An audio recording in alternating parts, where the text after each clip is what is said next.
Hi everybody, thanks for joining me for another episode of Chay Lectures about Dramaturgy. In this lecture I'm going to be talking about the themes and symbols of the show.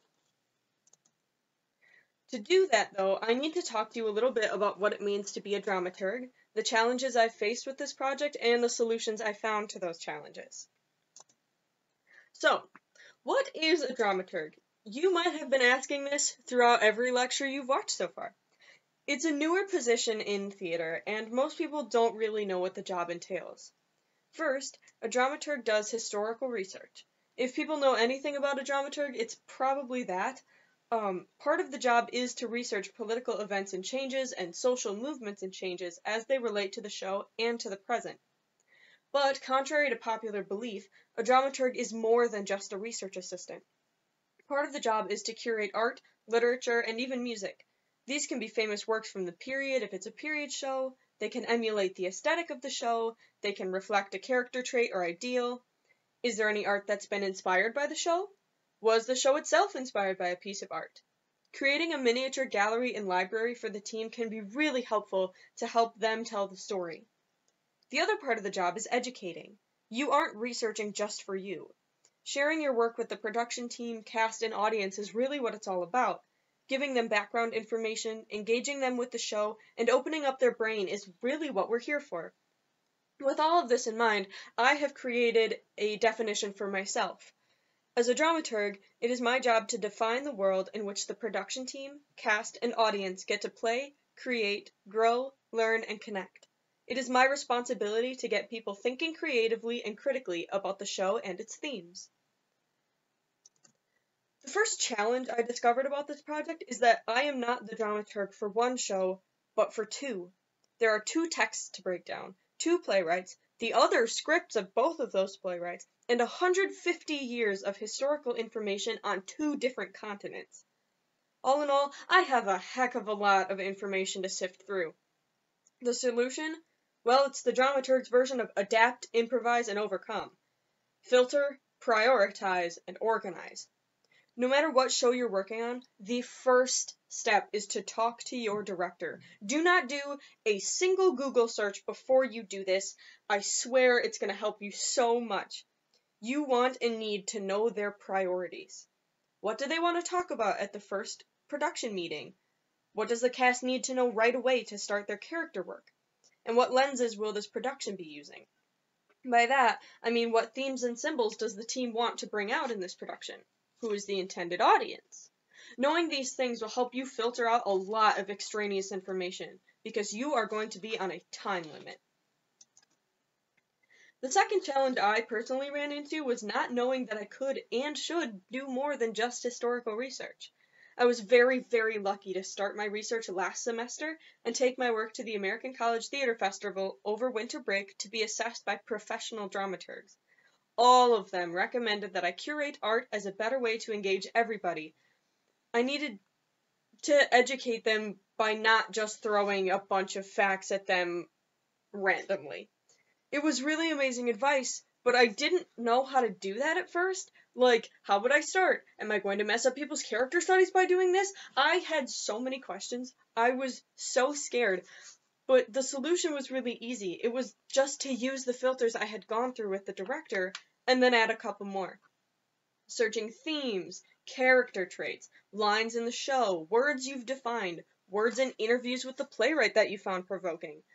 And the best way to do this is actually Pinterest. I literally would just search random key terms that I found or that I liked or that I associated with the show, and you'll get so much art and inspiration that you didn't know you needed or wanted. And you can share your Pinterest board with the production team and cast and even audience if you want, so it's super efficient in that way too. The best part about curating art is that it really solidifies your position as part of the creative team. If you want to be a dramaturg, don't be afraid to use your creative impulses, your personal lenses, and an eye that's being supported by historical facts. This is a way for you to put your influence into the show, not just your facts. So next we're going to be talking about the actual themes and symbols, like what are we trying to say with the Doll's House Part 2? What were the playwrights saying? And there's some complementary visuals to go along with this. Now, I could talk to you about what the themes are and why we chose them, how we chose them, or talk about symbols as they appear in the show, but I won't, at least not in the way that you're thinking. What you're about to see has been shared with the cast and production team as inspiration. I was going to turn this into a big visual lobby display with very little text. The goal was to emulate the silence in Nath's plays, with more emphasis on the visual. I was going to get the audience's minds turning before and after the show with nothing but provoking images. So I'm going to poke your brain with these visuals, plus some, of course, rhetorical questions, because I can't leave those alone, with some quotes and some literature. This is the part of my work that I got to put the most creative energy into. This is dramaturgy at play. So enjoy looking at what inspired me, and hopefully it will inspire something in you as you read these shows. So doors play an interesting role in both A Doll's House and A Doll's House Part 2. What is the function of a door? Does it keep things in? Does it keep things out? Is there a whole other function entirely? What can a door symbolize? Looking at the set description by Nath, why does he place such significance on the door? As I've said before, Nath puts a lot of emphasis on silence, both as a writing technique and as a concept. What is being said within the silence? What isn't being said during the dialogue? Is silence uplifting or is it oppressive? Does any demographic have control of silence? You can see one of my favorite quotes I've found. It was actually one of the first things I found on Pinterest that I liked for the show. And it's a Ben Maxfield quote that says, "We both drowned under the waves of words we weren't saying." Nath describes the vibe of the set of A Doll's House Part 2 to be that of a forum. A forum can mean many things. In our search for the word forum, as it relates to the set, we found images of Victorian-era operating theaters. We liked it. Why? No, I'm not going to tell you. You have to think about it. A picture's worth 1,000 words. What words does this inspire in you? These are the words that it inspired in me. Empty, sterile, white, blank, open door. Light on the other side. But everyone's going to interpret this differently, and I want you to think about that as it relates to the set and as it relates to the concepts of the show. You were expecting A Doll's House at some point, probably, but that's just too easy. So I wanted to go for some of the symbols that are just a little bit more thought-provoking or that we don't really think about as much as we're reading the shows. Most of Torvald's extensive list of nicknames for Nora are birds. How does this affect Nora's sense of self? How does it affect their relationship? How does it make her feel about her home? Does the beauty or size of this birdcage make a difference? Well, I guess I'll throw a doll-related bone out there. What is the purpose of a doll? Some of the ones I found are to be played with, to bring pleasure to the owner, to be manipulated, to display a perfect life. Kind of weird when you think about it. Who plays with dolls as children, boys or girls? Who turn people into dolls as adults, boys or girls? Is that question have one answer or many?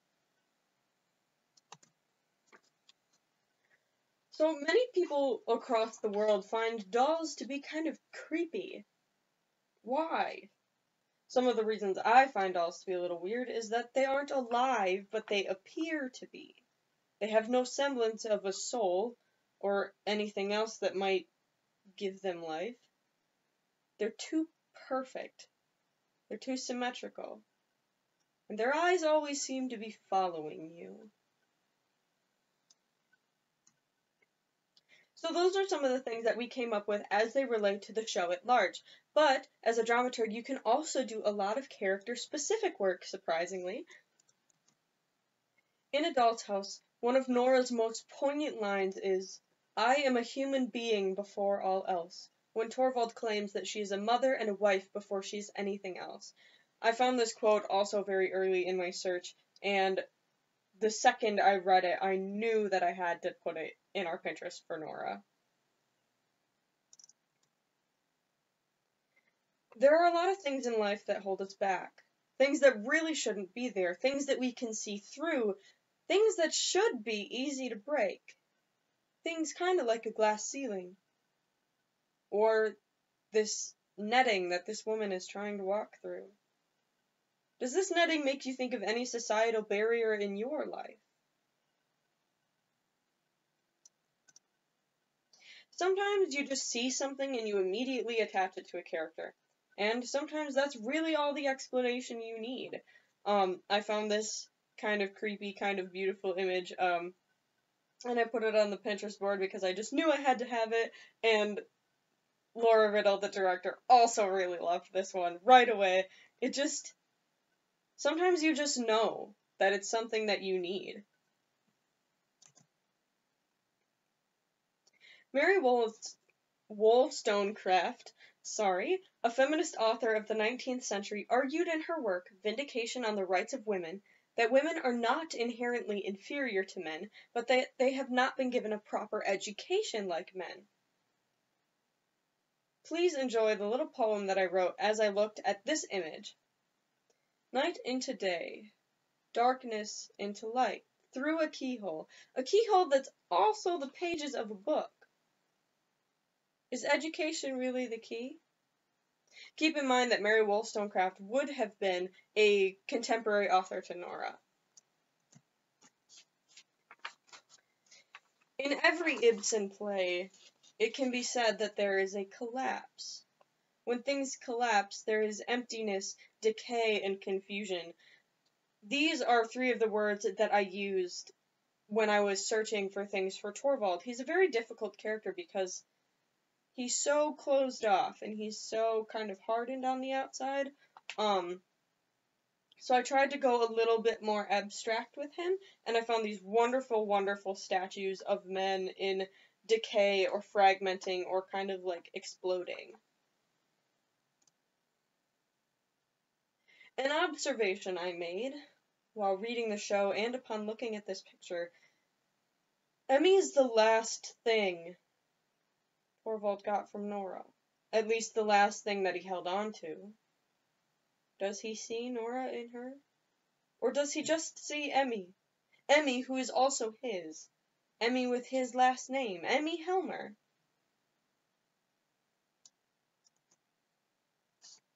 So often we think about what Nora went through leading up to her departure and the consequences of Torvald's actions.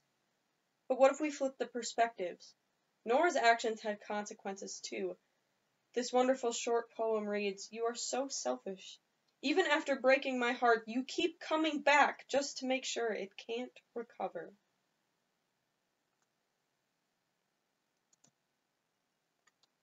Nanny, a noun.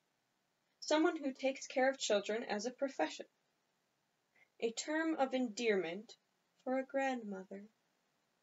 This is a painting that I've seen in my grandparents' house, and I found it on Pinterest, and I've liked it for all of my life, and I just thought it should be included for Anne-Marie. Anne-Marie, in an argument with Nora about leaving their children, says, "I didn't have a father with money like you had a father with money. I didn't have the same options you had. Do you think I wanted to leave my home and become a nanny? My options were what? Working in a factory and wearing my body down to the point of uselessness at an early age?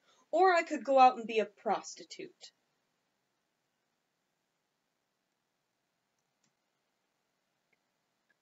Anne-Marie left her own children to raise Nora. She didn't want to, but she didn't have another way to make the money she needed to take care of her own. Did she really leave, or was she ripped away?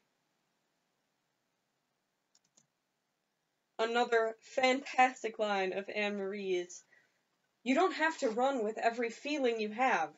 You don't have to indulge because some feelings make trouble."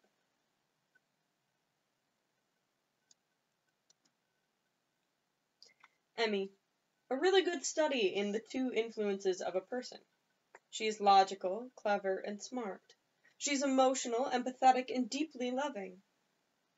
Is she a good mix of her parents? Or does she not take after either? One of my favorite lines from Emmy. I think because if things keep going the way you say they should, then what will that look like? A future where everyone is leaving each other, that in a lifetime one person will have tried to be with what, 4, 5, 6 people, but always just skating through their lives. And what do I know, but that sounds so sad, and so lonely, and so deeply unsatisfying. This future where we're all just nomads. This quote by Joe Strange says, "Human connection is the most vital aspect of our existence. Without the sweet touch of another being, we are lonely stars in an empty space waiting to shine gloriously." I was lucky enough to be cast in the role of Emmy, and so I do have a little bit more biased, or at least influenced perspective on her, and I really thought that emulated her quote about how many people we try to connect with, not just in marriage, but in life, and that human connection is kind of what keeps us going as people.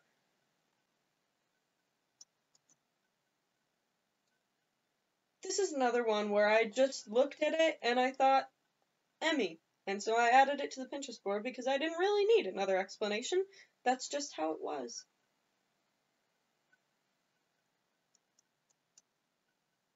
In an exchange between Emmy and Nora about Torvald, Emmy says, "I think it's kind of adorable, his sort of, I don't know what to call it." Nora responds, "Gloom?" Emmy, "No, that's not quite." I thought gloom was too dark.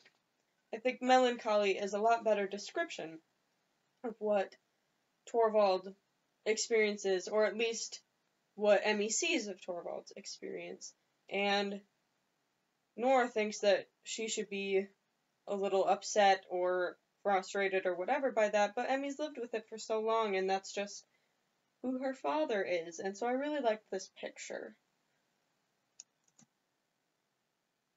So, for once, that's not all I have for you. If you enjoyed looking at this and want to go even deeper into my brain, check out the Pinterest board I created for this production. I am actually still updating it since the team is trying to do an alternate form of the production, so feel free to check back every once in a while. Happy scrolling, everyone!